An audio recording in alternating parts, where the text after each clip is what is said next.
startups. We have two incredible sessions for you. But before we kick into those sessions, I would love to welcome Marta Krapinska, Head of Google for Startups UK, to share a few words for us. Marta, the stage is yours.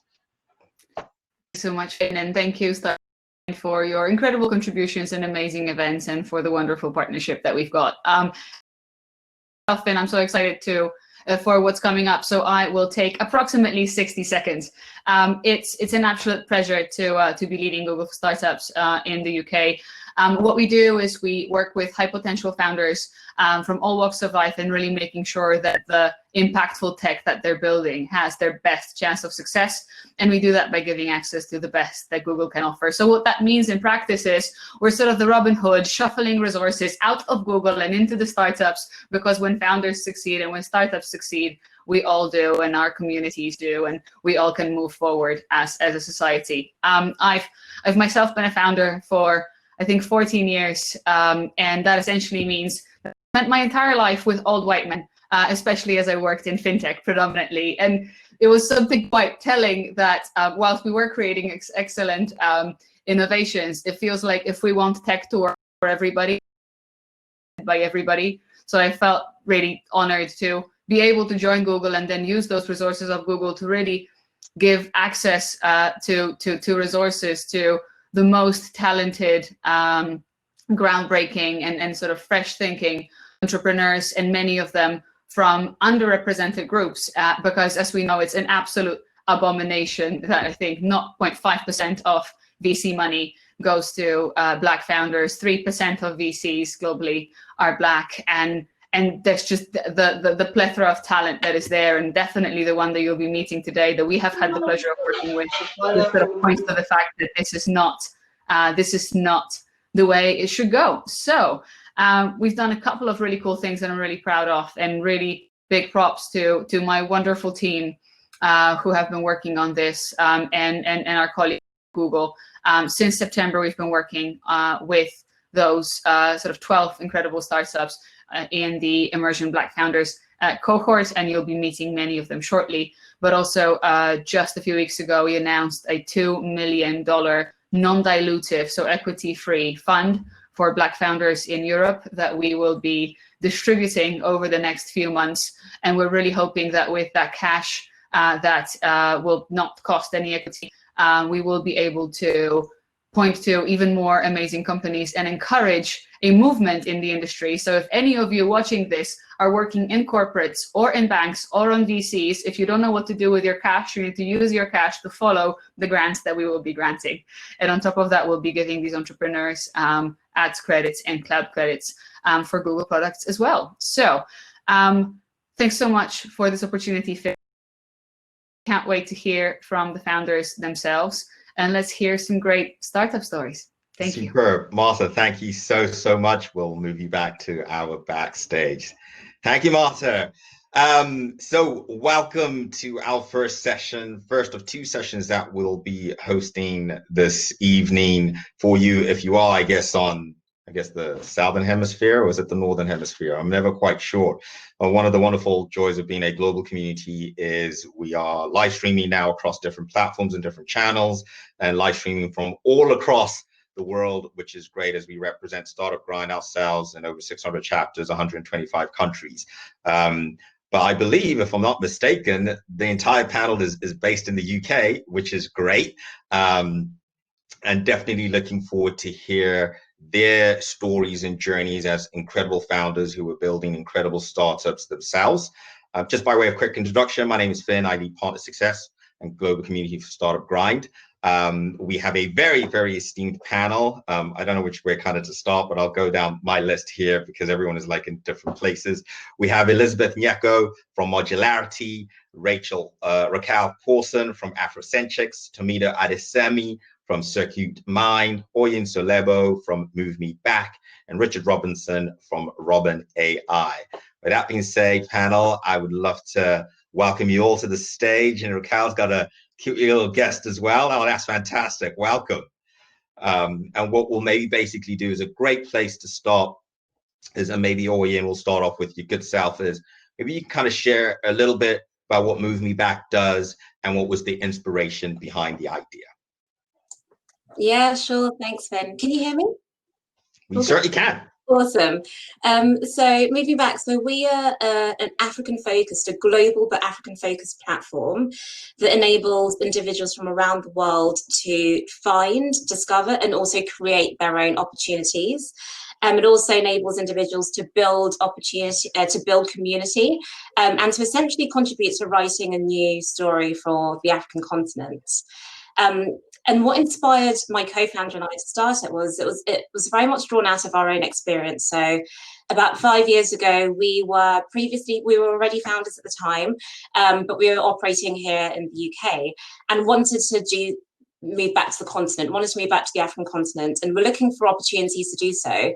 And it was through that struggle of not being able to find the right African opportunities that almost made it worth moving, worth and making sense for us to move back, that the idea of moving back was born. But similarly, when we spoke to a lot of organizations on the ground, a lot of them in our journey trying to move back said to us, don't move back, go back to the UK and bring more people like you to the African continent. So it started very much as a diaspora movement, but has grown to a community now of over 50,000 people in over 170 countries, including on the African continent. So it's grown faster and bigger than we originally imagined. Wow, that's exciting and incredible. Many congratulations to you. And then moving on to our next panelist, Richard Robinson. Maybe you can tell us a little bit about Robin AI and what inspired you to found the company. Well, hi, everyone. My name is Richard Robinson. Robin AI is a legal tech startup. We use machine learning and human legal professionals to read and edit business contracts. So we started really from my experience as a lawyer. I worked as a lawyer for 6.5 years in the city here in London. I was at Clifford Chance and Boyce Schiller, and I was a specialist in suing people, basically, suing companies mostly. And we always used to fight about contracts. And in my time, I came across and felt the frustration and pain of using software from the 90s to try and do and arrange business deals.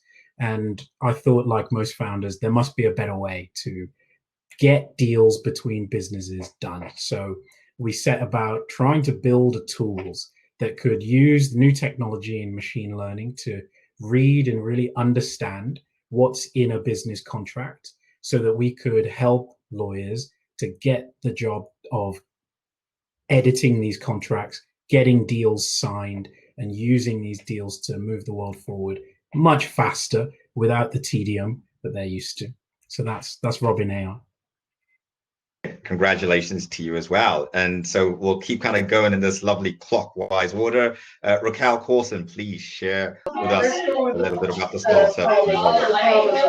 Sure. Hey guys, I'm Rachel Corson. I'm one of the founders of Afrocentrics. So at Afrocentrics, we formulate safe, effective products for Afro and curly hair. Sorry, there's a bit of background noise. It's actually my son's 2nd birthday. Hey, I'm out with family having a bit of a celebration in a COVID responsible way. Yeah, so Afrocentrics started because my business partner and I met at university. She actually used to relax my hair, so that means applying sodium hydroxide or caustic soda, the main ingredient in drain unblocker and oven cleaner, so a very harsh chemical to the hair. And my mum had done that for me since I was 3, Joycelyn's mum since she was about 4 or 5. So we'd both always had these harsh chemicals applied to our hair because it was just the norm. It was just, that's what you do with Afro hair. And because I have very bad eczema, she said, I'm not going to do this anymore because it's not normal to have scabs and scars and burns on your scalp. And I didn't know what to do. And we got talking about natural ingredients, and Joycelyn had been experimenting with these. And very long story short, we hit the library, made our own blend, set up a really basic website, did the labels ourselves. And we found that loads of people were interested. They were sending us emails, they were getting in touch. And we entered this competition at our university for ethical and sustainable business innovation, won a prize, and ended up registering the business and taking it more seriously. So that's brought us to today. So we've raised a pre-seed round. We're now a team of 8 people sending products to 26 countries all around the world. And we're really excited for the Startup Grind event. So thanks for having me to represent Afrocentrics. Superb. Thank you very much, Rachel. And I clearly wish I had hair, and I would definitely be maybe a user of your product, but that is something I lost a many years ago. Moving on to Elizabeth Nyeko, please share with us your story and journey about how modularity got started. Thank you. Hi, everyone. My name is Elizabeth.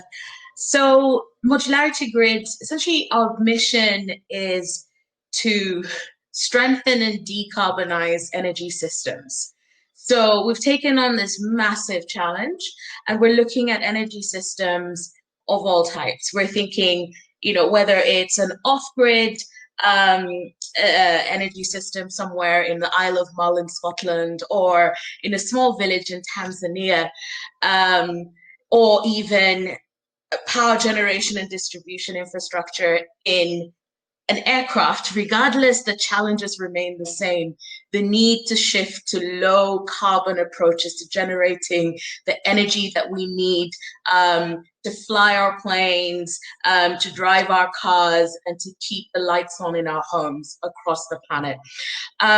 So where we are is that we've won recently an Innovate UK grant, which has allowed us to work with various corporate customers on testing and validating our solution, on being able to actually bring to market new technologies that can really move the needle, start moving the needle, especially from the perspective of bringing down the costs, as the sort of bringing down the operating costs associated with these solutions, and making them able to compete with fossil fuels. Because until we can compete with fossil fuels, the argument for decarbonization is always a very difficult one to make. So yeah, in terms of where I got the inspiration for the company, I mean, it's something, it's a mission I'm hugely passionate about. It's a very big and terrifying goal to take on, but at the same time, I feel like there's nothing else I would rather do than take on the hardest problems and go for it. And having met amazing people and built a team around me who are equally as inspired, I think we have no choice but to take on this challenge, and it's super exciting as a journey so far. We've had the chance to work with companies like Airbus as a customer, exploring opportunities to actually deploy and test our solutions in their aerospace products. We've also worked in villages in Uganda. So yeah, really exciting times, and thank you. Excellent. That sounds really incredible, Elizabeth, and wishing you much success with Modularity Grid. Last but certainly not least, Tomide, perhaps you can kind of come online and unmute yourself and share with us your journey and how the inception of Circuit Mind got started. Great. Thanks a lot, Finn. So at Circuit Mind, we are trying to build a piece of software that can itself build hardware.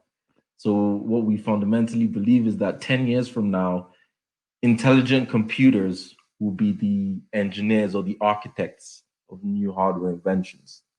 And those computers will be owned by us.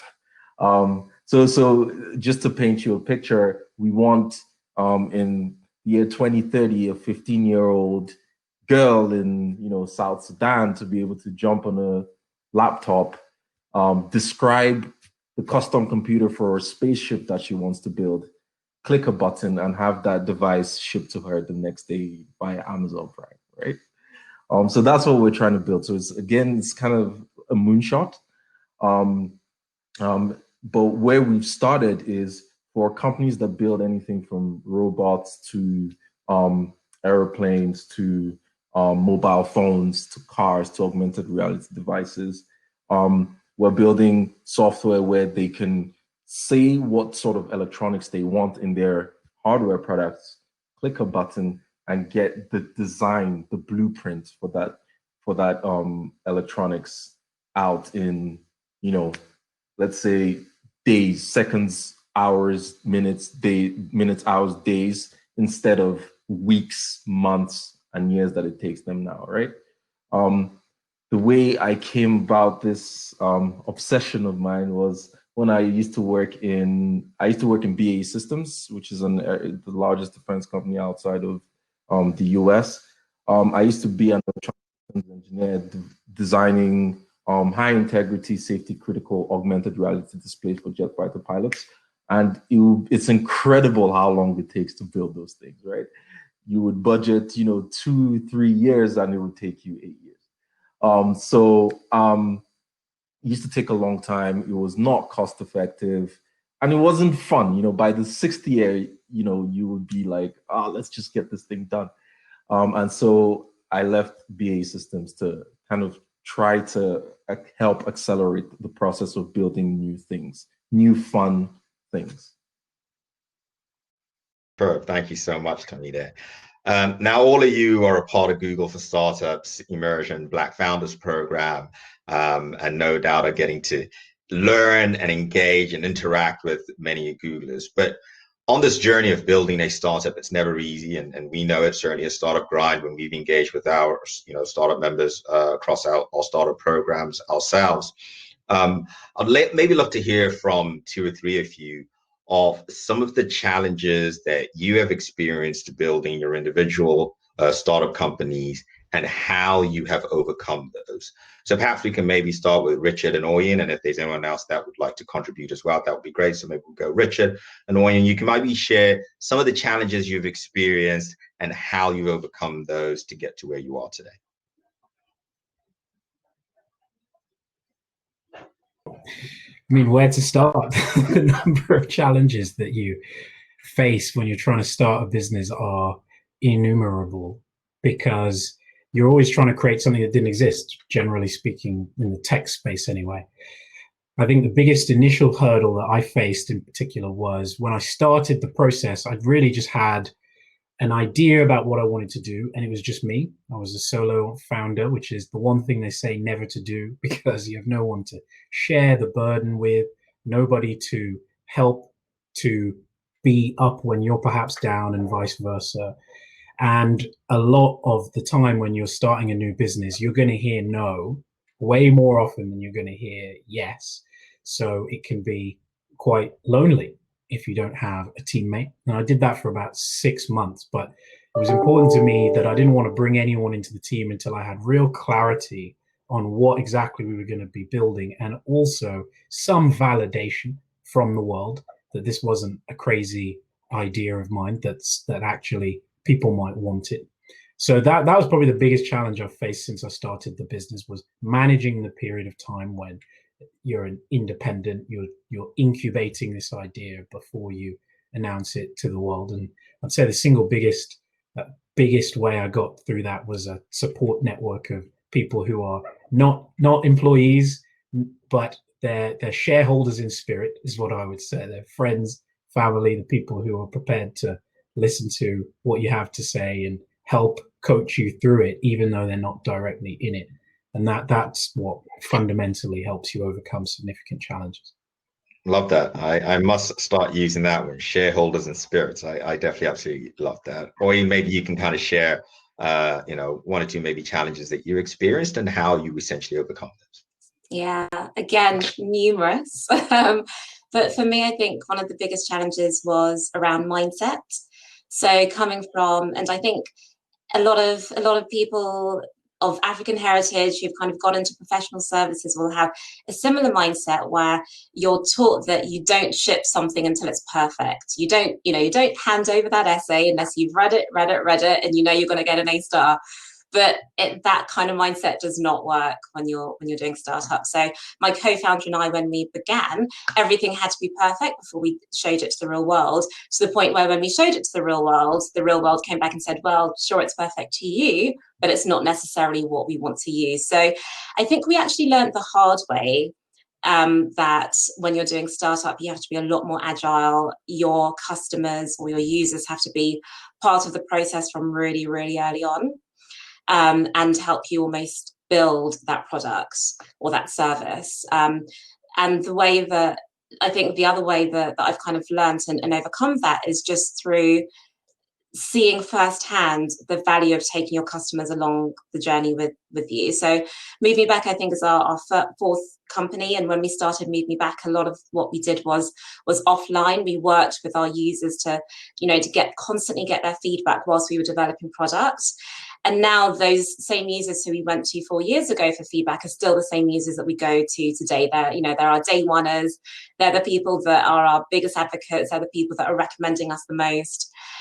So seeing firsthand the value of taking your users and your community along the journey with you, and how much of a better product you get off the back of it, and that they become your almost your biggest marketers. Through that firsthand experience, I think it's been how I've learned to overcome that. But in addition to that, it's stuff around time, hiring. I think time is definitely a big one. Overcoming the fact that as a founder you have to do everything. Some people ask me what my job is, and when we had an office, I'd say sometimes I'm a COO, sometimes I'm the cleaner, because as a co-founder you've got to do absolutely everything. And the way that I've had to overcome that is just through ruthless prioritization. And that means that there may be days where I say I cannot look at my inbox today because there are things that have to take priority, or there are some days where I say I can't take that business development meeting because there's something else to do. So yeah, ruthless prioritization has been how I've overcome that.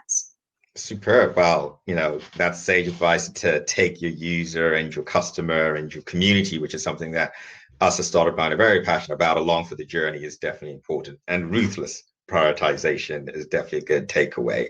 So Rachel, Elizabeth, or Tomide, is there anything you would like to add to that bit on any challenges you have experienced with your startups and how you've essentially overcome those?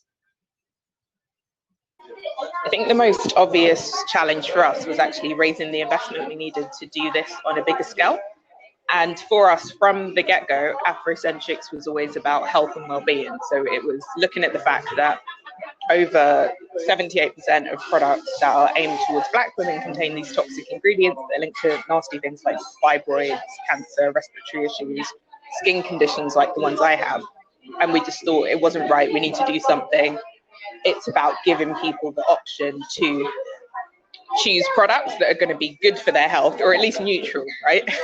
And helping people to have the just recognition that they matter, that their needs matter, their skincare needs matter, their hair care needs matter, that their hair isn't coarse or dry or difficult. It's also normal hair, it just has different needs. So because that mission is so much bigger than us, this always had to be a huge global business. And in order to grow a huge global business, you do need to raise investment so you can hire a team. So raising investment for us, we raised just about $500,000 in 2008, almost 2 years ago, actually. It's really funny because when we did the final pitch for the last bit of that money, so we raised through angels and then a little bit through VC, and then we won this huge competition that was backed by SoftBank through WeWork. And I did the pitch for that 2 days, like a day before I went into labor with my 2-year-old, whose birthday I'm celebrating today. So yeah, that was crazy. And honestly, overcoming that challenge was all about reaching out to our community. So we very much believe that if you look after your people, they'll look after you. That goes for the team, that goes for our customers, it goes for our whole community. So we've had some flack for kind of raising money in a very public way.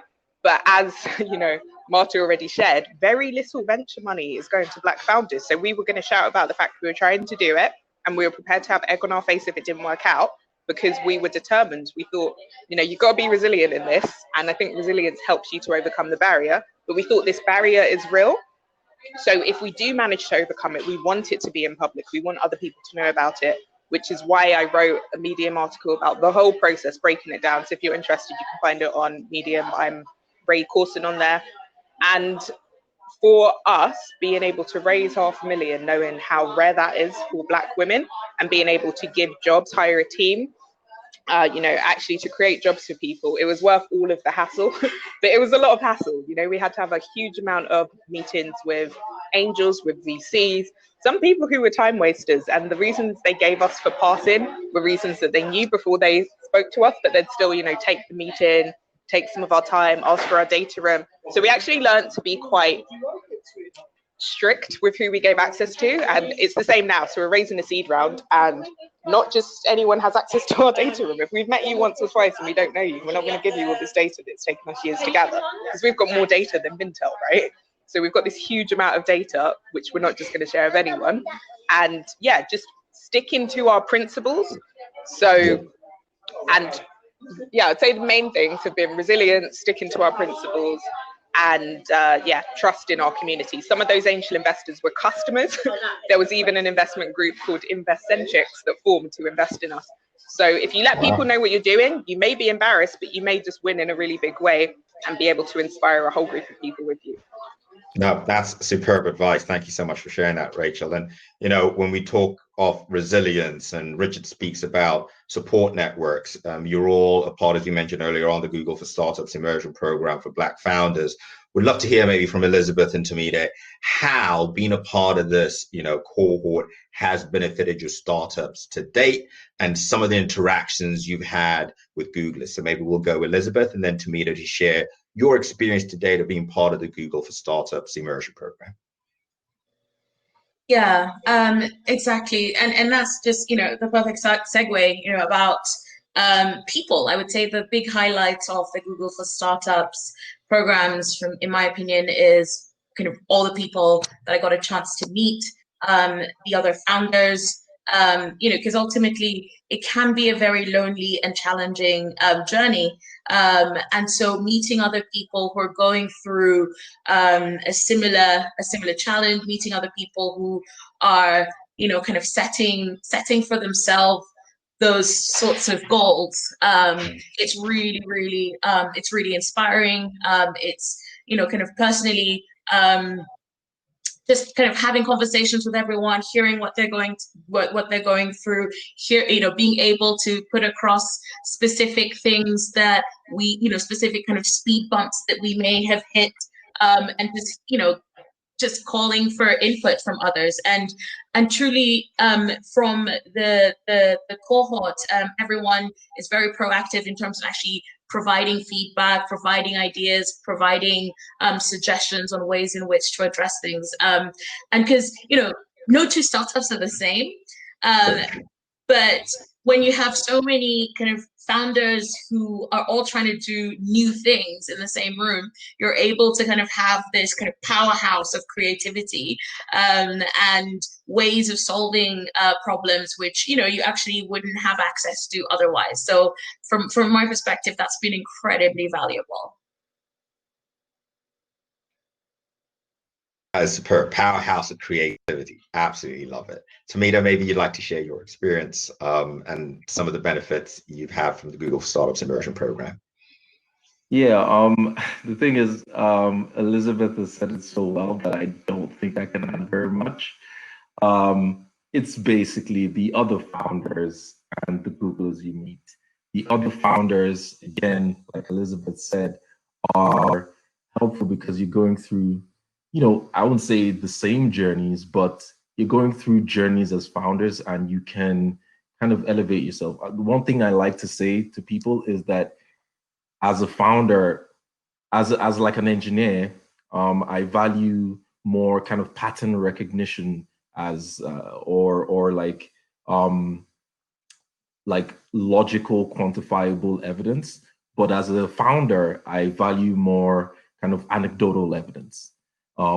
Because you can take anecdotal evidence and kind of contextualize it. While if you kind of use pattern recognition, it never works for your specific situation. So when you hear about people's journeys and see the context around it, you can kind of modify to your own context. So I've had a lot of help with sales and business development. Even today, I just jumped off a call with another one of the founders on this program about just something as basic as office space negotiations. Right? I think that was yesterday. And then the Googlers are just amazing, the mentors, and they've helped with everything from like time prioritization to building a great technical team. So yeah, just like Elizabeth said, the people you meet, the founders and the Googlers, have been of immense. Excellent. Thank you for sharing that. Now, no conversation on startups would ever be complete without talking about fundraising. And I think Rachel kind of shared some of her experience and how they were able to raise seed round. But maybe a quick show of hands if any of you have raised a round already. Okay, brilliant.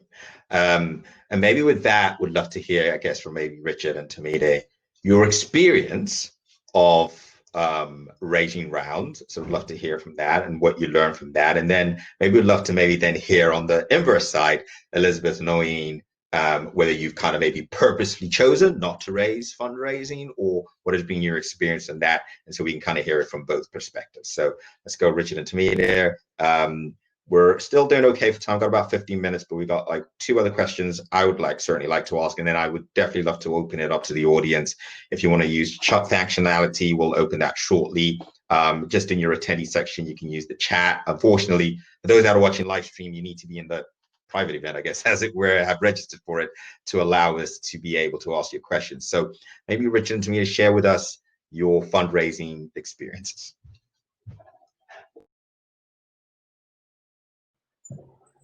Yeah, sure. So for me, my fundraising experience, I think, was quite unusual because I went through something called office hours, which was set up by my investors, forward partners, where they basically allow people to just make applications, submitting a pitch deck.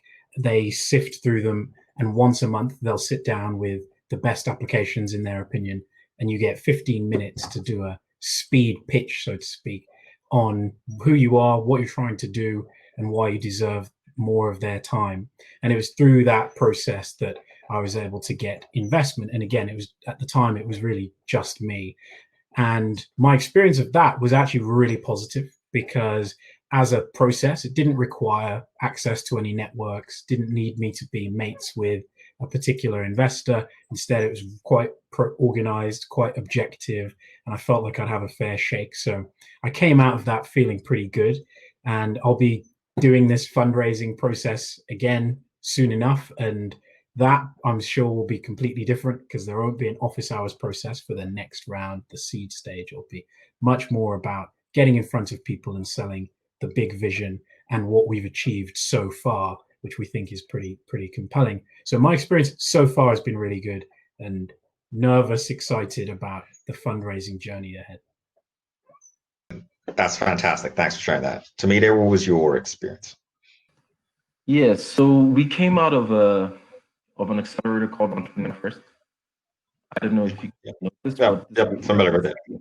Yeah, so the process was pretty standardized at that point. So we did a demo day where we pitched to investors, and immediately following the demo day, we just had investors kind of reaching out to Entrepreneur First to book meetings with us if they were interested. So within the space of, I would say, something like 2 to 3 months, we had 40 to 60 VC meetings with VCs and angels. You know, by the end of the middle of the second month, we had a term sheet and we were into kind of negotiations. My co-founder and I went into this with just a PowerPoint presentation and some early prototypes and some early descriptions of what we wanted to build. But the important thing for us was that we were pitching a huge, immense vision and something that no one was truly working on. So that was quite helpful. It was also nerve-wracking, I can say, because I had never done this before. And we were just moving at such a rapid pace that you had to learn quickly on your feet. You know, because one thing people always say to you is, your pitch deck shouldn't be the same between meetings, you know, by the next meeting, right? So it's just incredible. It was just an incredible process. Coming out of it, I think the one thing I knew at the time was, let's not do this for a while, okay? And you know, by the time you do it again, you want to be again, as ready as you can to go to get back in there. Okay, great, thanks. So Oriane, you mentioned that you are yet to raise a fundraising round, be bootstrapping. What's your views of the fundraising landscape? Yes, yeah. So for us, it was very much a conscious decision not to fundraise, but we were privileged enough or lucky enough that within the second year of operating, we were break even. So we had a very clear revenue model very early on, which meant that we didn't need to fundraise to keep on going. And for us, I think there were two main reasons why we didn't fundraise or haven't yet. One is that, kind of as Tommy Dare alludes to, and Rachel and Richard in previous conversations with him as well, is it's a very time-consuming process. And for us, when we started conversations with investors, it was a conversation of, okay, are we going to spend the time having those meetings, or are we going to have to spend the time continuing to build? And we decided to continue to build. And the second thing was that we really wanted full autonomy to decide exactly the direction of Move Me Back. So what Move Me Back is today is not the same thing that it was 3 years ago. And had we fundraised 3 years ago with what we thought we were building then, we wouldn't have had, I think, the space to develop Move Me Back into what it is today. So now we're in a different place. Now we have about 14 members of staff. We are, we've got some cash in the bank, and we've got a little bit more leeway to start having those conversations. So I think from January, we're going to be in the same boat as some of these guys and be going full hog with the fundraising conversation. But for us, it had to be a very conscious conversation of how we allocate time and how we allocate focus. Well, I mean, that's very insightful. I think I once read or heard somewhere that the best type of funding is customers. So it's certainly having that conscious route of going down that route and, breaking even is certainly very, very positive. So maybe Elizabeth, you can share your experience, and then Rachel, if there's anything else you wanted to share after about the initial fundraising round you raised would be great. So let's go, Elizabeth, and about here, your views of the fundraising landscape. Yeah, so likewise, exactly the same as Oriane, it was a conscious decision. No entrepreneur goes into launching their company thinking, oh, I'd love to spend time fundraising. We all hate it. It's distracting. It's nothing to do with what our company is actually about. And, anyway, you already have real problems to focus on.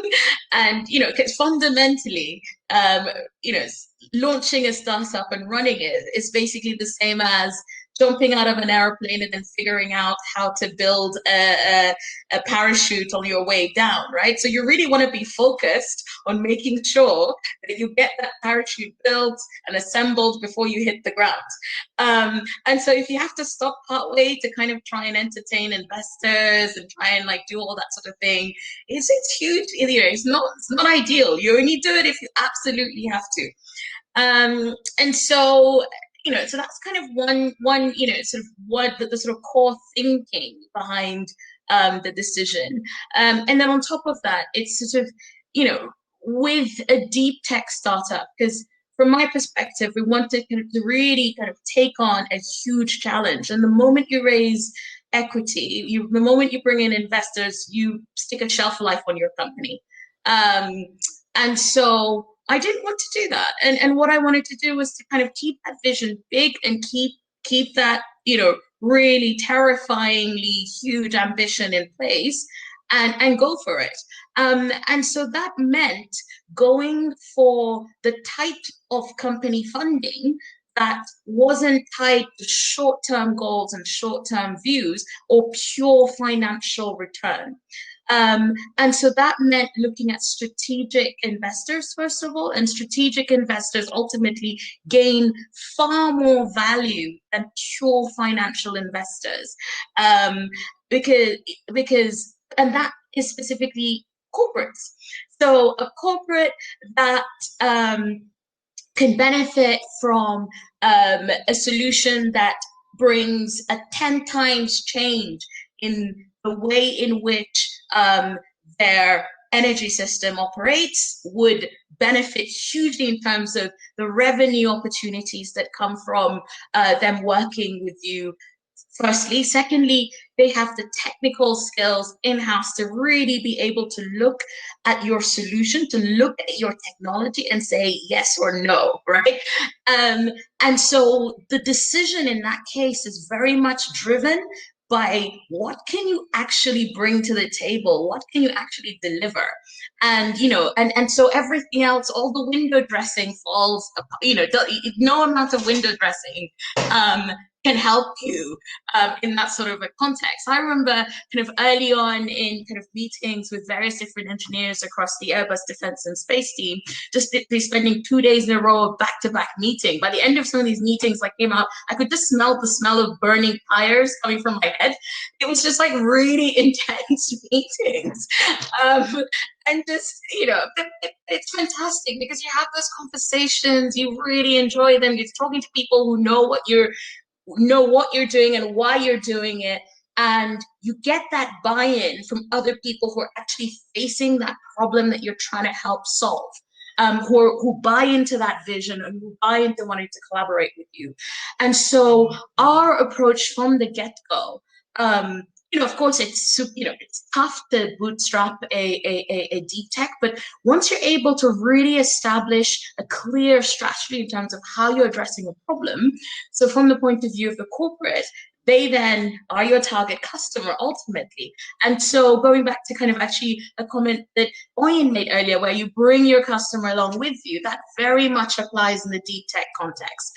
So it's about setting clear goals that you can work with your customers on in the short term to demonstrate value, while kind of keeping that big picture in mind as well. And so we actually ended up with kind of paid contracts quite early on. And so that meant that we're able to kind of deliver and just, and kind of grow without necessarily having to go, hey, let's chase the investors. But nonetheless, I'm going to have to start chasing investors' food. It's the inevitable, and so that's going to be something that I have to look forward to or dread for next year. No doubt. And once again, your best type of funding is, customers and contracts. Did someone unmute yourself that wanted to add something to that? I don't know. Yeah. Oh. Rachel, go ahead. Just really briefly, please go ahead. I agree with a lot of what Elizabeth said. I hate fundraising. I hated it in 2018. I'm hating it in 2020. And a lot of the reason that I hate fundraising is even when you've got really clear boundaries and you don't speak to time wasters, you don't speak to disrespectful people, you don't speak to problematic, and let's just say it, racist people, you don't always know if people fit into one of those categories until you have a conversation with them. So that makes it difficult. And let's be honest, as Elizabeth said, fundraising is very time consuming. But also a particular type of person can often be very good at fundraising because it's a certain process that lends itself to certain personality types. And it's the same with hiring. So when we hired a team, we made some hiring mistakes early on. We hired 2 people who we discovered were really good at interviewing, but very bad at their jobs. And it's similar. I used to think, why do so many people get money and then they're out of business within, a few months and they've spent all the money? And it's because some people are really good at building hype and telling a story, but not much else. That's all they do. So if you are not, and I never used to understand why people did pre-revenue raises. Now I get it, because once you're making revenue and you've got customers and a team to look after, you don't really have the time for fundraising. It's hard to do both well. And yeah, it's difficult. I'm just going to keep it real here. I'm really tired and I'm struggling with balancing it all.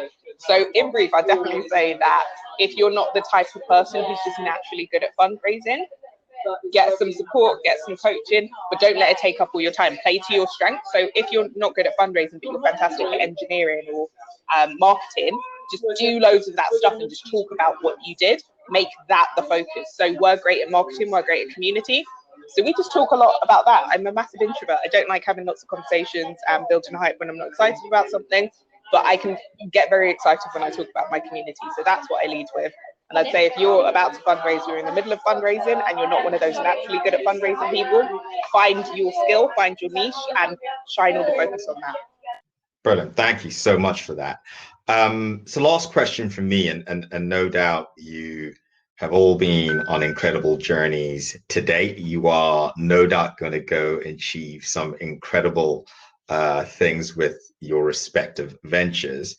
But knowing everything that you know now, however months or years, timeline obviously into your startup journey, what would you do different? I'd maybe love to go almost in reverse order this time, and if we can go, each one can kind of share you some last kind of closing nuggets on what would you do differently, knowing everything that you know now, and if we can go maybe to Tommy there, Rachel, Elizabeth, Richard, and Oyen in that order, that would be superb.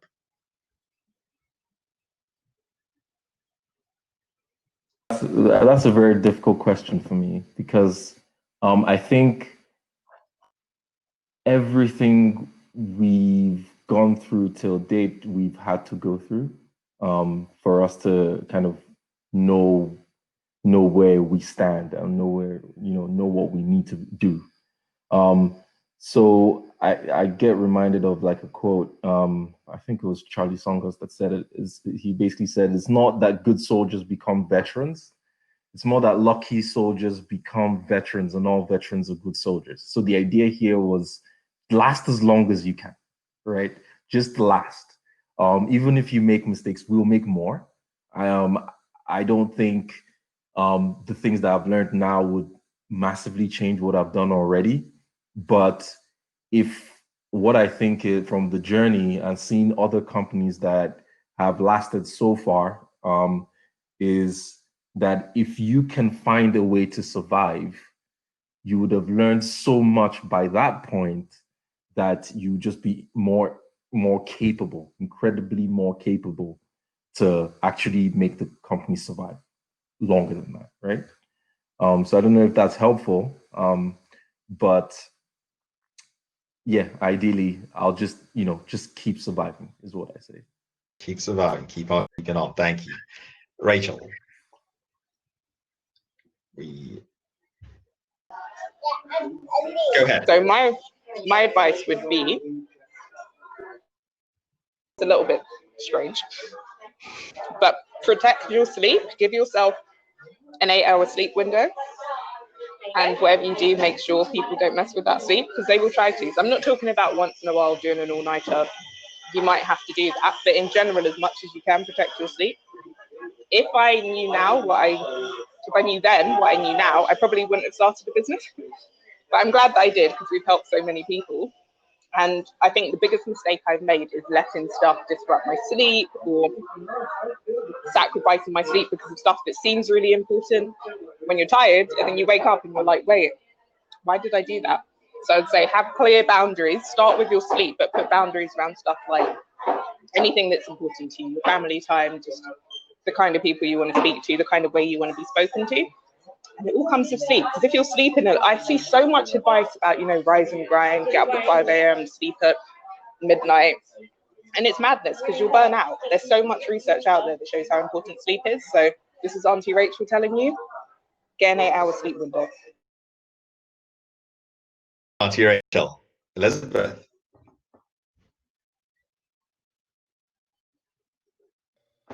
Yeah, so I think, ultimately it's yeah, you need a little bit of crazy, I suppose, to kind of just keep going. So I suppose I would just do everything exactly the way I did it, which is kind of the very definition of madness, I suppose.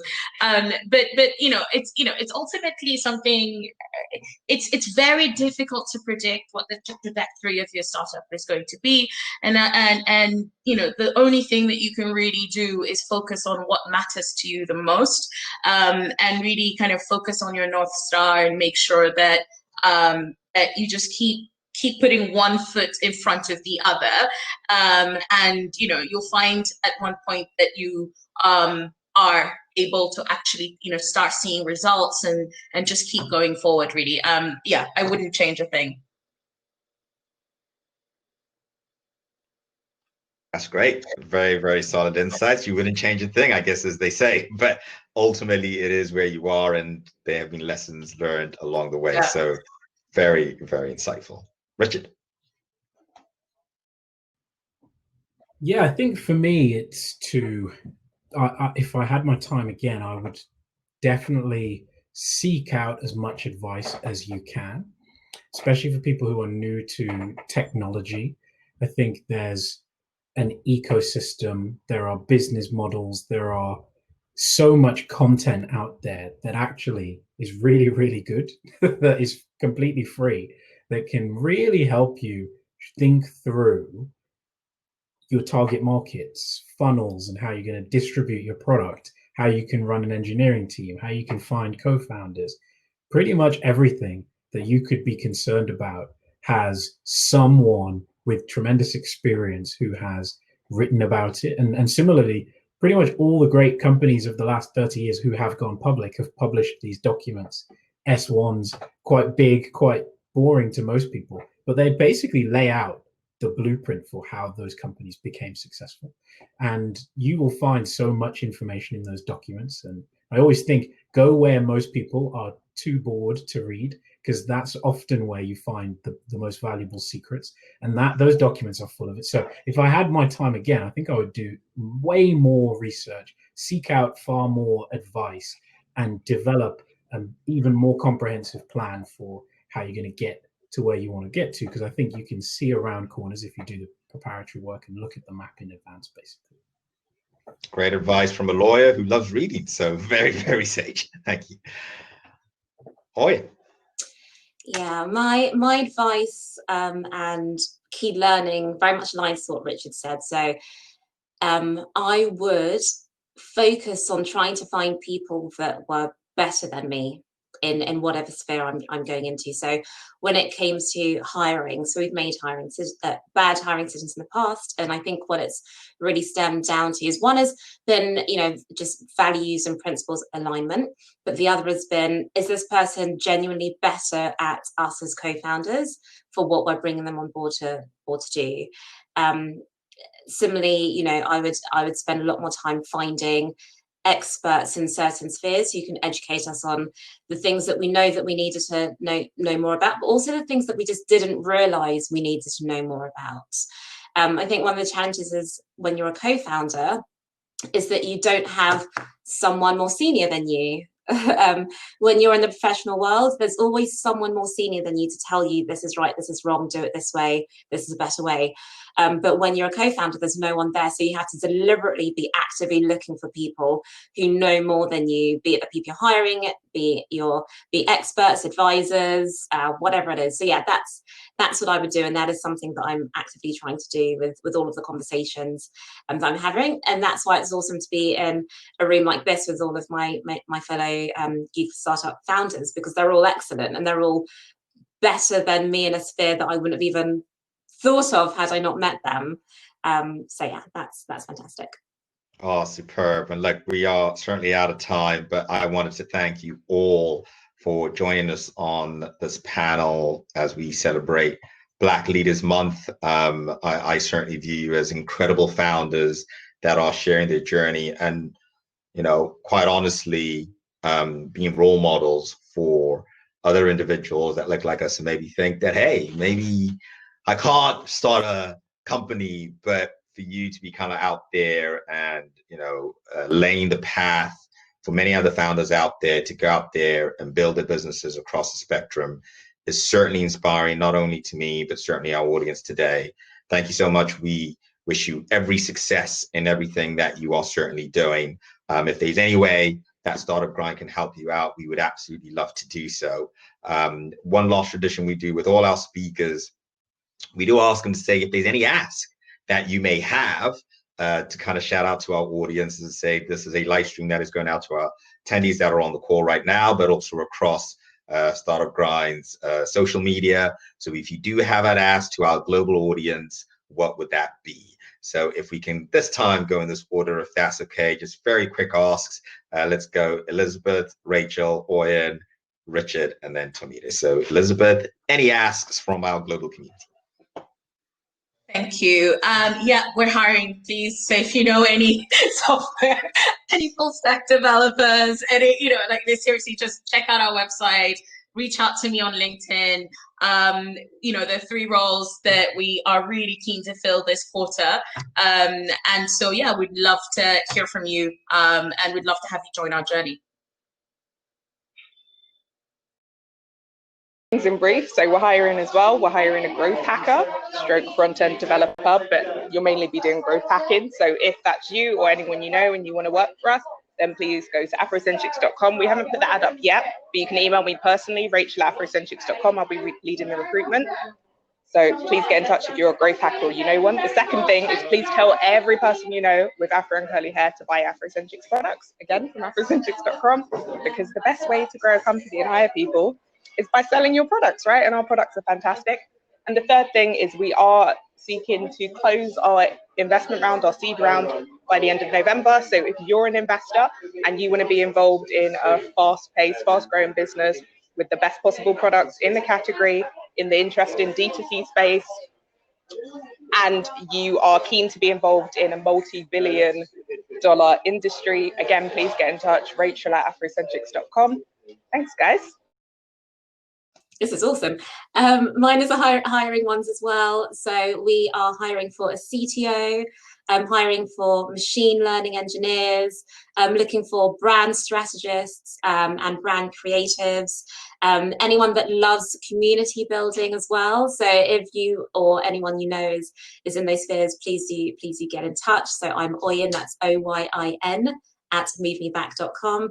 And also, if you're just interested in engaging with the African continent, finding opportunities, creating opportunities, also do get in touch with me at Oyin at movemeback.com.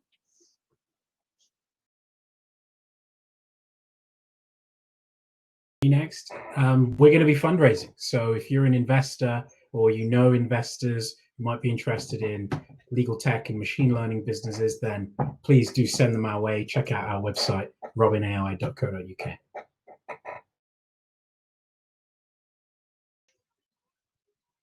Go ahead, Tommy. I don't know if you'd frozen there a little bit, but there we go. Sorry. Yeah. We're also hiring. I've just put the link in the chat. We're hiring for a principal front-end engineer and a senior software engineer with algorithms. So if you want to be part of a deep tech company that's kind of trying to build the future of intelligent computing, just go on there and you'll see where you can send a CV to. The second thing is, if you are involved in building any sort of hardware that has electronics in it, and you want to just try our product, just go onto the website circuitmind.io and just put your email address in the early access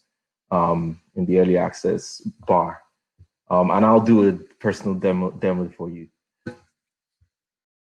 That, and for those that are watching the live stream, it's circuitmind.io/careers.html. So that's circuitmind.io/careers.html. If we can give it a massive virtual round of applause to our panel, thank you so much. I will essentially move you all temporarily just backstage for a moment. If you can just give me one quick swift. There we go. And last but not least, there we go. Thanks all. So we're just going to take a quick break as we warm up our next panel. It's going to be a fireside chat between Andy Davis of 10x10 and Anika Henry from Google for Startups. They were the authors of The Black Report, the UK's first qualitative findings on startup founders and their community. You definitely do not want to miss this one. Hang around in the next few minutes and we'll see you back shortly. Welcome to our final session for the evening or morning or afternoon, depending on where you are in the world. And once again, I have two fantastic guests who are the co-authors of The Black Report. No doubt they will be sharing some of their key findings from this. If you have not read this report, whilst it applies to the UK, they are definitely learnings I think apply to all around the world. Feel free to kind of reach out and read it. It's The Black Report. And we'll kind of maybe share the URL as a follow-up as well. I'd like to introduce Andy Davis from 10x10. He's an investor, very active on social media. Definitely follow him and encourage you to do that. And Anika Henry from Google for Startups. I will pass it on across to you too, and looking forward to hearing everything, your key findings from the Black Report. Awesome. Thank you so much, Finn. And we decided to mix it up a little bit today. We wanted to go a bit deeper into the report. So I'm going to be interviewing Andy, if Andy's all right with that. And we're going to be able to get beyond the key insights and really figure out what's going on with Black founders and what the future looks like. So kicking us off, Andy, the Black Report, what's the origin story? How did this come about? Hey, so thanks, Anika. Thanks, Finn. Thanks, Startup Grind, for hosting. Really enjoyed the first half, and thanks to everyone attending and who's going to pop in as well. The Black Report's the origin story. So there's a team of 9 of us who worked on it, but if you go an all-Black team of superstars, but if you go all the way back to the beginning, when the idea first came about to do it, the purpose was not necessarily that there was data missing on us, right? Because we know that there's one or two stats that have been floating around for years, which we've been associated with. But it was more that there needed to be realistic perspectives and insights as to who Black founders are, because no one knows who they are, right? We do in the community and in the ecosystem, if you spend time with Black founders, but even other Black founders don't really know the story of other Black founders. So they don't see their story in other founders often enough. They feel that they're on journeys alone and that it's a very lonely, long journey and process, when actually a lot of experiences are shared. And I think it's important that the current batch of Black founders can look at something like the Black Report and understand that there are founders out there like them, and the future batch of Black founders can understand what it takes to be a Black founder and know that actually the glorification of founders on this high mountain, they're not really too far from who those founders will be tomorrow. So again, realistic insights and perspectives as to who Black founders are, paving the way for the current batch and future batch of Black founders. Absolutely amazing. So we covered quite a bit of data about the founders before they were founders. Why was that? Interesting choice. Can you explain that for us? Sure. So being a Black founder doesn't just start today. It starts with our history and our homes. And again, part of who you are. I think as a founder, your experience is you walk into a room and there's elements of race, of class, and then there's gender. Yeah, and then these right? Gender, sexuality, then there's the elements of experience as well. But if we just understand who those founders are, as to like where they're from, where their families are from, what their homes look like, and we can break down cultural differences as well that way, then there'll be a high appreciation of those founders. Like, for example, I don't know if we want to get into data now. I'm a big anytime. Let's always get into data. Go on. Get into data. Like in the report, there's a lot of incredible data and information and stories in numbers and in words. But the part that excites me a lot is the parental information around, especially the parents' academic achievements and backgrounds. And at a point when the parents of these founders in the around the early 80s would have been attending university. University attendance rates in the UK were around 14% on average. And for us to have 2/3 or so of parents or a parent of a founder attend university speaks to the drive, ambition, and hunger of those parents, especially at a period which is worse than today for Black people especially, and in my opinion. And they had all these obstacles in their way where society did not want them not only attending university, didn't want them in the actual country itself. And we're talking about a lot of parents who are based here, but there's 17% of the founders who were born here. Mm-hmm. So to have 2/3 of them attend complete university with degrees, not attend, complete university, versus the 14% of the UK average across all races who attend university, that just tells you how phenomenal their backgrounds are and the environment which they're built. And it's probably no surprise that entrepreneurs are born as a result of that. No, definitely. In addition to highlighting their upbringings, we also looked at mental health, and we actually noticed that the stats were quite high, actually higher than the general population of the UK, as well as for the general population of BAME individuals for the UK. Why was mental health important? So I easily get asked the question all the time. I sometimes ran safe space sessions where a group of Black founders, 4 to 6 Black founders, would get together every 2 Fridays and discuss things which are personal to them. And one of the questions was, do you, one of the questions was, do you suffer from mental health? Or, it was a mental health question. Do you suffer from mental health, or have you ever? And my thing was, I either. Oh no, do you fear anything? I said I'm either perpetually in a state of like bad mental health, or I'm not, and I don't know what it is. And that just tells you about the trauma we have. That's like in everyday experiences as Black people in this part of the world, especially. And Black people hide those things, and there's a lot of culture which stems back many, many years when Black people aren't allowed to express themselves in those ways, and those ways are encouraged to do so. So to see higher than average 15% of Black founders attend therapy versus, well, compared to, I should say, 12% of the UK on average, and then 6.2 or so% of Black people in the UK.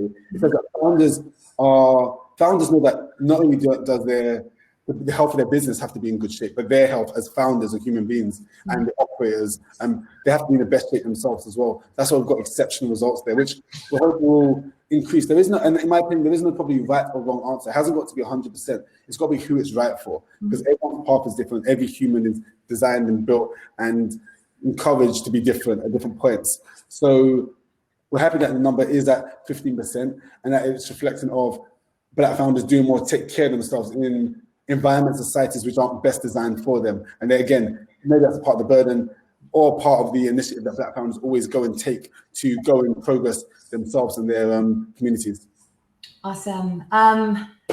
Solopreneurs or solo founders. A quick Google search last night and the internet is littered with articles that are promoting the advantages of co-founders. We found that 42% of our founders were solo founders. Do you think that's a more prevalent practice among the Black community? And if so, why? So I think it is more prevalent, and I think the 43% number speaks to that. With us, what we do is we get up and we go, and we get going, and I can tie in a few other stats around. Please do. Around friends and family and solo and self-funding statistics. So if I bridge them together, we had 88% of founders self-fund their businesses, self-fund an average of £14,000. And we had only 22% raise money from friends and family, raising an average of £9,500. So £9,500 to £14,000 is a 50% increase in the amount they self-funded, the amount they put into business themselves. That's individually versus a collection of people, of friends and family.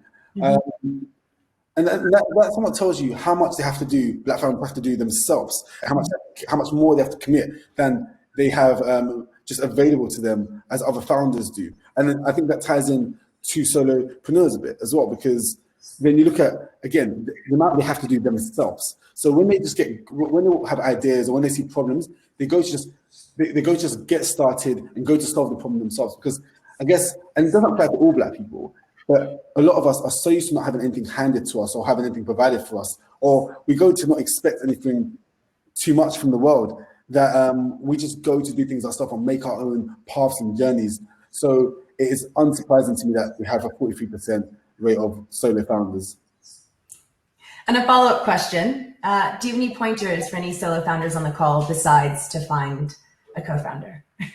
Sure. So, and I'll talk to the value of both. I think the world, I say it all the time, the world's a big place, and every month that passes, we have more stories of successful co-founders, successful solo founders, and these are great for everyone. I think in technology and startups, there are patterns and much larger data sets around success of teams of co-founders but we're seeing the rise of solopreneurs and solo founders every single month and every quarter. But so places to find co-founders, I think people go to co-founder dating and they ask for recommendations from friends and other founders. 100% the way to go, talk to other founders. I think there are a few secret hacks around it. If I was starting another company today, I'd look at businesses which are at my stage.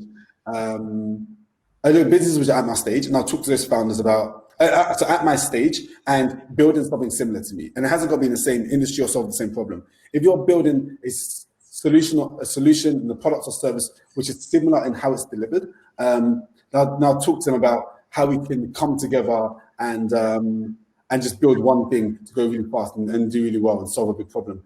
Or I would go find someone in my sector solving the same problem. It can even be in a different way. As long as that means they care about the mission and they care about solving that problem really deeply.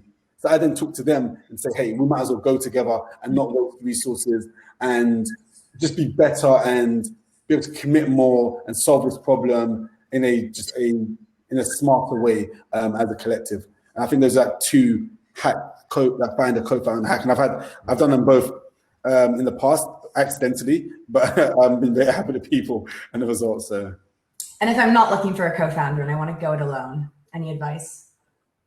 Any advice? Surround yourself with other founders. I think I say all the time when founders message me every day about different things, and I do say, oh, just ask other 10 founders or ask other groups of founders. Founders are always the answer. I've been a founder almost my whole life, and founders know. We know for our experiences, good and bad. We know for what we've read. We know for what we've seen. We know for what we've heard. And founders always know. Surround yourself with other founders. They're going to be the best support network for you. And look, if there's 43% of solo founders who are Black, who are at pre-seed, then there's a lot of them as well. So meet up, work together. Like before, in the pre-COVID world, a lot of us, especially a lot of the solo founders, we just meet on the weekends, every weekend at one of our offices and just work together all day on a Saturday, from morning to night, and sometimes come back on a Sunday as well. And sometimes after work or after hours with our teams, because that's what founders do. Founders are the greatest support network and the go-to for all founders, solo or not. Excellent answer, thank you. In addition to race, we also tackled class a bit. So this is a bit of a meaty question. Bear with me. We identified a pattern of social mobility. Initially at upbringing, it was about 2/3 who identified as working class. And then later on, we had 75% who identify as low to upper middle class now. That's a mouthful. It could also be argued that with a 95% rate of having an undergraduate degree, as well as, 40% who attended Russell Group schools, it could be argued that entrepreneurship is pretty much for the Black middle class. Would you agree with that? And if not, why? So I think entrepreneurship, what it shows is that entrepreneurship is a great way out of poverty and being working class for Black people. And entrepreneurship generally, in my opinion, probably belongs to those, because the risk is so high. The risk and the chance of failure is so high anyway, that you have to be able to take the risk, and you have to be able to afford to take the risk. And that is afford mentally, financially, emotionally. And I think hopefully you're in a good position to do so. Hopefully you've got some savings, and if it fails, you don't fail, right? That's really important. So if that wants to be attributed to middle class, then so be it, right? However, is this a middle class game? The answer is no. Evidently, if majority of our founders, 65%, were working class growing up and now aren't, it shows that entrepreneurship is a way out of poverty and not the place of those who are just middle class. Understood. And then just following up to that, we spoke about networks, and obviously with an undergraduate degree, there's the whole networking piece and all of your college mates you can call on later on, as well as all the opportunities, new university accelerators, et cetera. So in the absence of all of those perks or access to all of those perks, what would you advise? I don't have a university degree, right?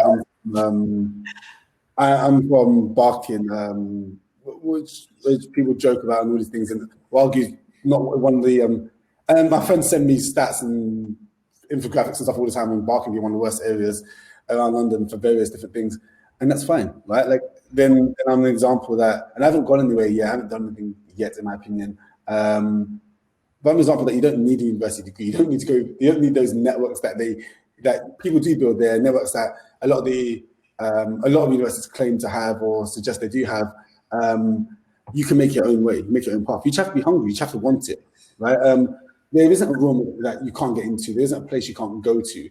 I think if a boy from Barking can bridge a few things together, there's nothing stopping you from doing the same and doing more. And then what you should also do is just cheat history. Where there's a lot of us have walked certain paths already.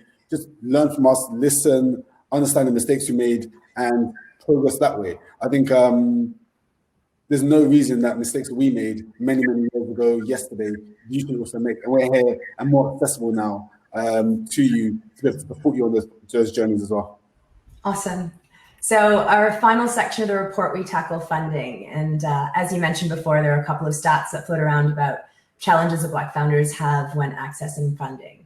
Given all the data that we were able to surface, what surprised you most as a former founder or an existing founder and an angel investor? Sure. So I think around a quarter of founders get over getting money from angel investors, and it seems positive. To me, I think the number should be higher. I think there are a few things we can do to make it higher. Such as with angel investment, we can make more people aware that they can become angel investors, for example. Right? We've got a lot of people, and it's not just Black people, because the burden shouldn't always just be on Black people to angel invest. We can make so many other people aware of, and hopefully the Black Report does that as well, makes people aware of the opportunities that Black founders are building and problems they're solving. And we can make them aware that this is an opportunity, an economic opportunity for you. It's not just, it isn't just another business out there. They're building these great big businesses. And so there's a lot of education around angel investment. So for the Black community, for us to see that 32% of the investors are Black, I think that tells you that when Black people are exposed to opportunity, we do take it. And so we need more encouragement around doing so. I think government policies around tax schemes, when it comes to investing, I think they should be improved upon and be better supported for Black investors, and you can say other minority investors as well, because that way you encourage it and you understand that you make the risk less for them because the advantages are significantly less, right? So for the founders. So I think there's an education piece, exposure piece, and I also think that we have to champion, and that's this responsibility of the whole ecosystem. That's startup, that's organizations, that Startup Grind, Google, myself, the funds, and a lot of the other startup communities, organizations. We have to champion Black founders, put them on the forefront. And when we see big companies who could do with solutions, we have to let them know there's a Black founder startup out there solving for this as well, to provide them not only like the ability to go and speak to those companies, but the ability to get those contracts. We have to support them in doing that. And that's how you really move the needle and change the world. Very good point, Andy. We found that crowdfunding, family offices, angel syndicates, and startup loans were the least relied upon forms of funding. Why is that? I think all of those places consist of individuals with a lot of capital and with a lot of spare capital, especially capital they can afford to use. So I think one is the education piece for Black people out there with capital, and then two is the education piece for a lot of the majority, which is 97% of the angel investors out there who are white and of other races.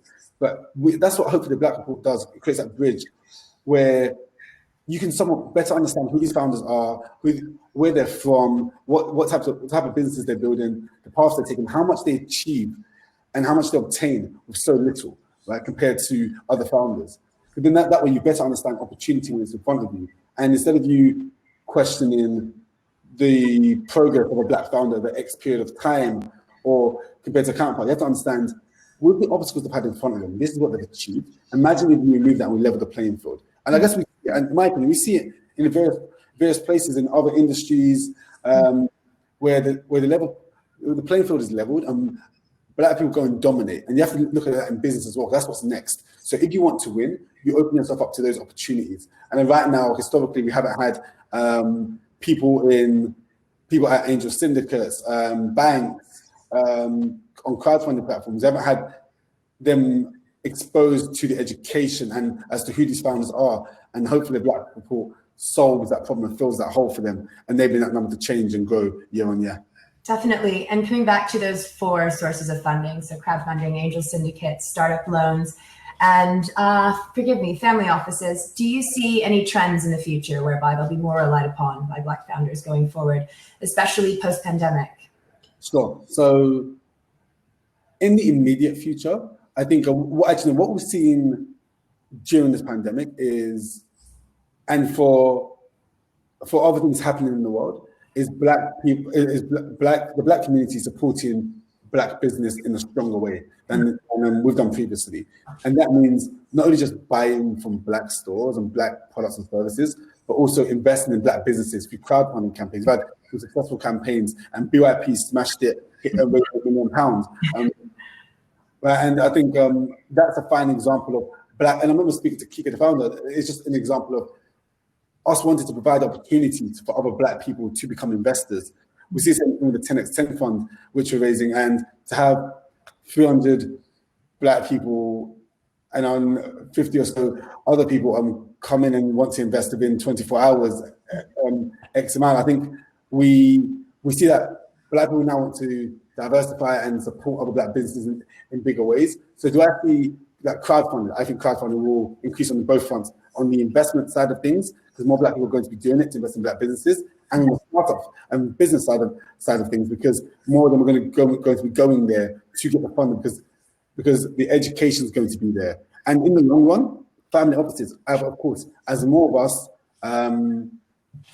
make more money over the years and Black wealth increases, our family offices are going to get set up, and we're going to really show what trickle-down economics is and how we redistribute wealth back to our communities, which we do so well and we support and love and have always done historically.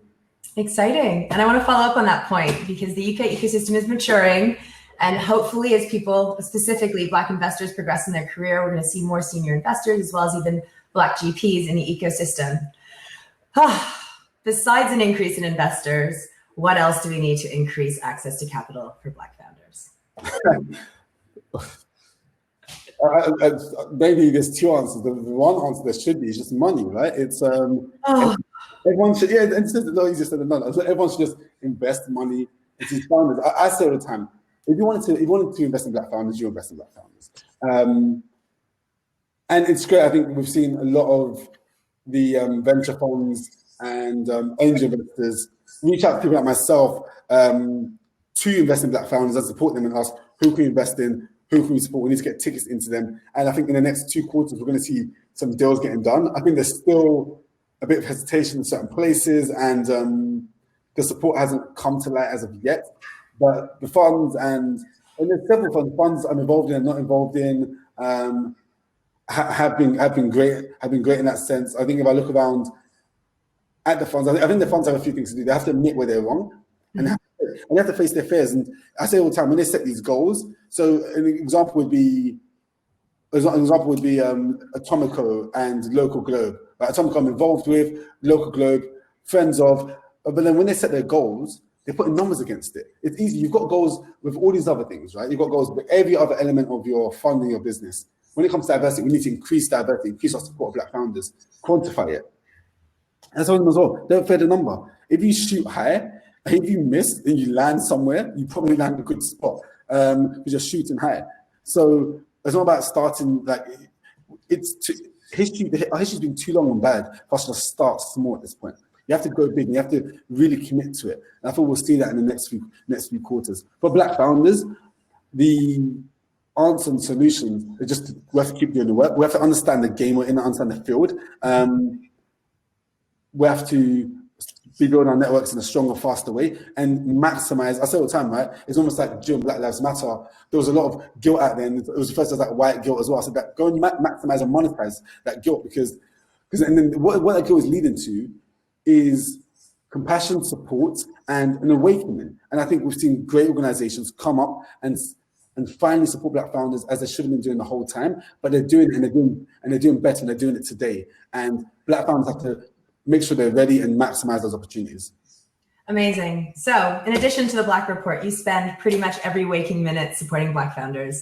Do you want to take a minute and tell everyone here a bit more about your work, how they can get connected, and if they're Black founders, how they can join the 10x10 community? Sure. So I'm very, very lucky. Every day I get to spend time with Black founders and investors. So part of the work I do is, so 10x10 is a group of early-stage Black founders, a group of all the Black VCs in the UK, 10x10 VC, and we're starting a fund. A way to support Black founders is just reach out to us. I'm accessible But, find me to tweet me or go to or you can go to 10x10, you go to 10x10.black, the site. There's a way to contact me there. Go to 10x10vc.com. As a way to, you find all the Black VCs there. We chat them. We do, every Friday, we do hangouts for Black founders who want to ask questions regarding fundraising and startups. And then we also do another hangout for anyone Black and mixed race who wants to get into venture capital. We're looking just support in those ways. And I think what you'll see in the next few weeks is there's going to be 1 or 2 updates on our end. And we're going to be very explicit about what we do. If it's Black founders, we have to get you funded. That's the objective. And we're just being very explicit about it. We're unapologetic. And if you're a Black and mixed race person who wants to get into VC, we have to get you jobs. We have to get you in, and we're going to support you all the way with CV building, interview prep, and of course access. So hold us accountable, hold me accountable, especially, and burden and bother me. If investors and black investors and anyone who hasn't been available for, come find me, hound me, and use me for those things. If you're Black, you should have access, and that's what I'm here for. That's awesome. Thank you. That was brilliant. I want to invite Finn back if he wants to join us. I don't know if we want to do a bit of a Q&A really quickly, but Andy, that was awesome. Thank you so much. And for anyone who hasn't read it, it's the Black Dot Report, and it's the first qualitative deep dive into Black founders in the UK. So if you haven't read it, please check it out. Thank you. Thank you, Nika. Yeah, Andy and Anika, my goodness, y'all dropped gems. That was absolutely incredible. I think the first question I certainly have is, I want to know, is there going to be the Black Report 2021? I want this to be an annual thing that is produced every year for indefinitely.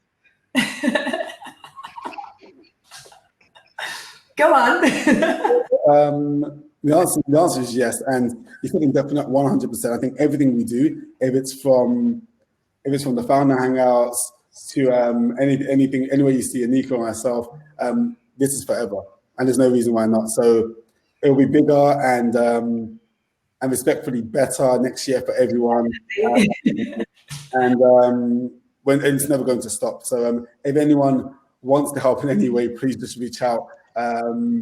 Again, we're a village and we always go together. So happy to chat and be supported in any way. The answer is yes. Brilliant. Love that. Anika, there you go. You have it. I'm looking forward to the next year's report. Additional question from me is, so we kind of a lot of people talk about the funding gap, and Anika touched on, the middle class Black people being able to focus on entrepreneurship. And in a way, it wasn't necessarily just kind of middle class Black people, it's kind of middle class people in general, because you almost have touched on, Andy, that entrepreneurship is a way to get out of poverty in a way. So my question, and also on funding though, does every startup need to actually raise funding? No, they don't. And I think it's an overglorification of funding, right? It's an overglorification of funding from the founder perspective, and then there's an overglorification of funding and being an investor from the investor perspective. And I think we have to focus more on revenue. 77% of our founders' businesses generate revenue, right? Focus on revenue. I talk about it all the time. You're making money. Just work on those margins, get it profitable, grow these businesses. The days of just believing that you can just go out there with an idea and get all this external capital in, you might rather have ownership anyway. As you build, and that doesn't mean you shouldn't go and raise capital, because external capital can really help growth. It really, really can, and helps gain the business and help opportunity and the problem being solved. Before you get to that point, the question I get asked all the time is, what should I do to make my business appealing to an investor? And my answer is, you should just build your business. If you focus on building a business, investors will want to invest and support you along the way. And you'll be able to go to them and get the terms that you want and have ownership of the business, which you should have, because you're the founder, you're the one working on it 24/7. And you'll be able to put yourself in the best position financially and economically for the next 10, 20, 30, 40 years of your life and have a great impact in your community and your family as well. No, brilliant. Love that. So we have a question here about the role of corporate. So of course we know Google for Startups has done an incredible job with the Google Startups Immersion program and the Black Founders program in particular. And of course this new fund that you've recently announced, which is absolutely exciting. But in your opinion, I know, Andy, you speak of, angel investors and the friends and family round. And maybe Anika, you can kind of chime in to this question as well. But what is the role of corporates in helping Black founders and the startup ecosystem in general? Sure. Anika? Yeah, if I can start with this, I'm not even going to really address the founder or the ecosystem piece first. I think I'm going to start with just for those who are in big tech, employees, they need support initially. It's been a really incredible year, and obviously there's been a lot of change, a lot of conversations. But again, when it comes down to it, ultimately at the end of the day, it's going to be about supporting your Black employees and helping them to be able to go out into the community and do the work. It is a very difficult balance to achieve. Obviously, you want to protect your employees, you want to make them feel safe and comfortable. But on the other hand, chances are they have the relationships and the networks to be able to go out and actually do the ecosystem building work you need to do. So just being able to figure out through communication what that delicate balance is, which I think we've done a brilliant job of at Google for Startups. And then being able, once you have a really concrete idea of how you want to contribute and whether or not you can create value in that space, then going out into the ecosystem. So I think first you got to kind of check yourself, check your mission statement, check your team, make sure you're ready to go, and then go out and deploy whatever it is that you have that's of value. And I think we've all kind of been a bit critical of kind of tokenistic gestures, black squares, or people very quick to speak of their support when that's not actually the case internal to their company. So I think for any corporate that wants to move into this space, because identity politics are so tricky and so difficult, and we're talking about 400 years of trauma with American Black folks and Black communities in general. I think it's just really important to figure out why are you doing it before you even move a muscle, think about spending a pound, think about who to contact, why are you doing it? And starting from there and just kind of exploring, does this align with the company's mission? I think we were really lucky at Google for Startups. We've always had the mission of supporting underrepresented founders, and that's really clear in everything we've done from day one. So this is a natural extension, but Andy, if you want to add anything a bit more specific, please jump in. Thank you. I think everything is there, right? I can't speak to everything you can, especially on the corporate side. What I would add there is if you're founders and you're wondering how to be engaged with corporates and their support, I think there was a wonderful documentary on Channel 4 last night. I don't want to butcher the name. I believe it was Your Hair Is Your Power or something along those lines. And it was sponsored by Dove, a Unilever company. If you're a Black hair company or Black founded company in the hair space, I would be in Dove's inbox and in their meeting rooms, on their Zoom calls, or their Google Hangouts, hopping, and I would be getting their sponsorship. They don't have product serving the Black community, but maybe this is a sign that they care. Again, I said really early, when we know what happened, causing the black boxes on the internet, which showed signs of solidarity and support for Black people. I said, it was me, that would be the most expensive tweet you'd ever, that tweet you'd wish you paid for Twitter or paid for Instagram. I would have made that really expensive for you, because I would have really hit everyone up, really got them to really pay and put money where their mouths are, where their tweets are, because that stuff's free and easy. But if you really want to move the needle, you move your wallet. So. Absolutely incredible. Well, we are out of time. We could clearly continue to have this conversation for longer and longer. I am definitely going to be looking out for the Black Report 2021 edition. I found the findings and the findings in this particular edition absolutely incredible and insightful. And have definitely helped us, as much as I'm part of a global community. I live and reside in the UK, so definitely learning more about the startup ecosystem in the UK is important, especially for Black founders. So, massive congratulations and thank you to Andy and Anika and Google Startups for really kind of spearheading this and getting it out there. We truly appreciate this. So, as I said on the final session, the traditional startup grind is, and this aligns obviously with our values, which are make friends, help others, give first. Do you have an ask or a way and not only Startup Grind or the wider Startup Grind global community, because as I say, this has been live streamed literally all over the world, looking at some of the initial stats coming in, which has definitely been very, very impressive across places like LinkedIn and YouTube Live, which is great. So do you have a particular ask to our global community? So perhaps if we can start off with, ladies first, let's go Anika and then Anne. When it comes to the global community, I would say if you're a founder and you know a Black founder, just support them, reach out, be a good friend. I think I think Andy really underlined the importance of community. And so if you're still trying to figure out what to do, and from the position of being a founder, it's unclear, literally just hit up your mates, create the community, check in with a Black founder. It didn't end with George Floyd. It's not going to end with George Floyd. It's going to be an ongoing conversation we're going to have for a lifetime. So really and truly, if you have Black people in your community, just say hello, support them, do what you can. And I think just in general, beyond just, kind of reaching out to Black founders, just be kind and be nice, because that's really what all of this comes down to. We're trying to create a new world. We're trying to create a world that we want to live in, and that means that everyone's equal. So do what you can to be the change you want to see in the world. And I think if we all live by that every day, we will have an incredible world to inhabit in a couple of years' time. Andy? 100% agreed. Here's your challenge. Ask yourself, or set yourself a challenge before the end of this year. Choose one Black founder and make sure that you support them to move their business forward. That's for everyone, right? One Black founder. By the end of this year, you should ask yourself, which Black founder have I helped progress? That's what you should ask yourself. And ask them, what do you need help with? And like in a big way, and you work to do that, right? You work to move the needle there. If everyone does that, right, things will change over. You won't see dramatic change over the course of the years. You see dramatic change over the course of the next 2 months.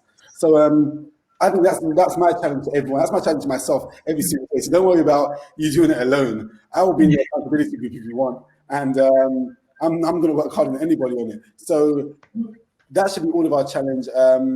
And remember, the one ingredient is care. Treat them as you'd want to be treated as well. And don't forget the challenge. Go move the needle for at least one Black founder in the next 2 months in a big way. Yes. A massive thank you to Finn and the Startup Grind community for having us here as well. And the Google Startups for the support, of course. Thank you so much, Finn, Startup Grind. Andy Davis, 10x10, Anika Henry, Google for Startups. Let's give them a virtual standing ovation if we could do. Round of applause. That was absolutely incredible. Thank you so much. I'm going to pull you off the main stage and say a few kind of closing remarks as we wrap up. Thank you very much once again. And so, ladies and gentlemen, all around the world, again, this month we celebrated Black Leaders Month in partnership with Google for Startups. A massive thanks to them once again. It's been an incredible month. We've hosted a significant amount of events all around the world where we featured incredible founders who just so happen to be Black that have shared their journeys and shared their stories. Andy set a good challenge for ourselves. Find ways that you can help them. Just one founder all around the world. If you can find a way to kind of help that Black founder move the needle forward for that startup, that's an incredible thing. I know that's a challenge that I've set myself now, and I'll definitely be continuing to engage in the work I do with this incredible community. Thank you to Startup Grind for giving us this platform to do that as well. Take care. Bye-bye.